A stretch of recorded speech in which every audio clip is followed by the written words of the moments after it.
Now here in the mixer, I can also have MIDI tracks. You'll notice here we have two MIDI tracks next to our master, which we created earlier in our session. So we have the MIDI and we have our instrument right here, right?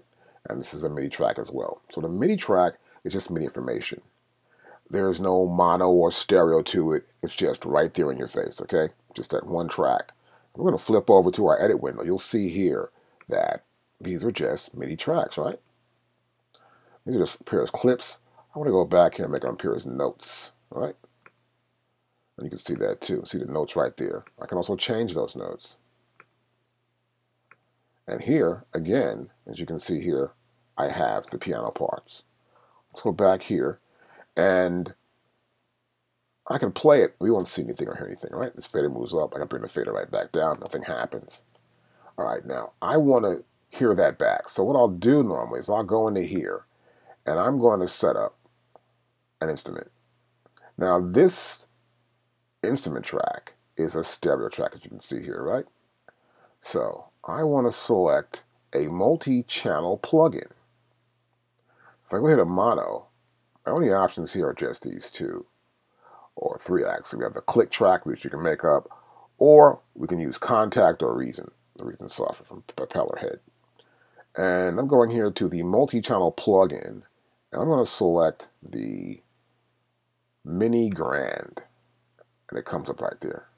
Now it's actually loading, and once it does, it's ready to go. And you can click on it right there. And as I click on it and play some notes, you'll see the audio level go up for that instrument track, and its output is being sent to our master fader. Now, I'm going to play this back. You can hear that. It's a classic Charlie Brown playing back as a MIDI file. Just one part of it. Now my other part is on the MIDI track, which is right here.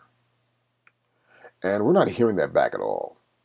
But what I want to do is I want to send this MIDI information to the Mini Grand piano.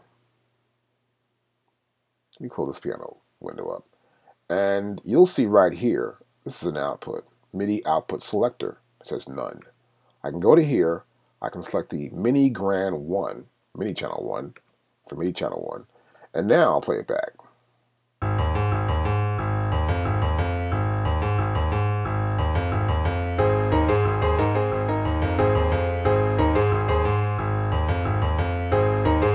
And so now that piano part's playing. So we're sending MIDI information here to our instrument track, and it's playing back. And that's how we use MIDI inside Pro Tools in our mixer. Now, the unique thing about bringing an instrument inside of Pro Tools in your mixer window is you have a separate section for the volume and panning of that instrument. So here you'll see on top, where I have an instrument right here, and I have my setting. I'll go to here. I can pan that keyboard anywhere. And back in the center, I can change its volume. And it does not affect the fader here in the track. That's the fader for the piano itself. Now if I play it back again and I mute this, we're only going to hear what's here on that MIDI track. We're not going to hear the other bass line part being played within the instrument track. So this mutes only what's in that track. When you first look at your mixer, you're going to notice one thing in automation, that it's set automatically to auto read. And you'll see it right here, right? So I play this back again, and I'm playing back this track. I'm going to play it back someplace else in the track, somewhere like right about here. And so as I'm playing it back and I pull this fader down, you'll notice that now it turned all the MIDI information down, right? And it goes right back up to the top. What's happening here is that that is set to auto read. Turn this off when you're doing MIDI. Go to off. And here I go to off here as well. And so now I can get the level I want to have here. I bring that down. I get my levels here for my master control of the audio of the piano.